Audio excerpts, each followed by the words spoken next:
Let's talk of some wave characteristics.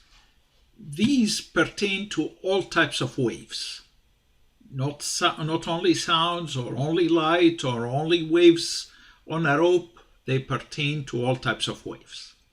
So essentially, I'm going to talk about each one of these and try to explain what it is. Let's start with equilibrium. Equilibrium is what we have, what we get, if the wave stops from vibrating.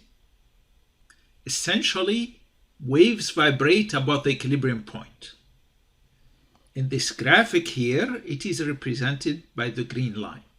So the wave is vibrating up and down relative to that green line.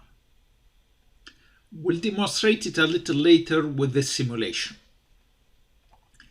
Now, what we call a crest is the topmost position of the wave for a transverse wave, or where we have the most compression of the medium for a longitudinal wave. So this is where we have the most compression. That's what we call the crest. Here is another crest. Here is another crest. Here is another crest.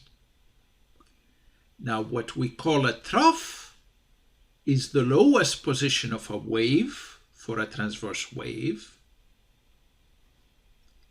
Here is a trough. Here is another trough.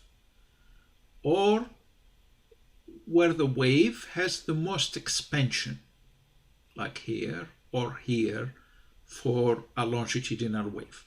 Remember, for a longitudinal wave, the matter is vibrating back and forth along the direction of motion of the wave, which is also along the horizontal. While for a transverse wave, the vibration is up and down, while the motion of the wave is perpendicular towards the right. Let's see this with a simulation. So here we have the equilibrium state. That's the red line here. Our rope is not vibrating. We start the simulation, and you notice how the rope is going to vibrate about that equilibrium. What we call the crest is the top here. What we call the trough is the bottom here. Crest, trough.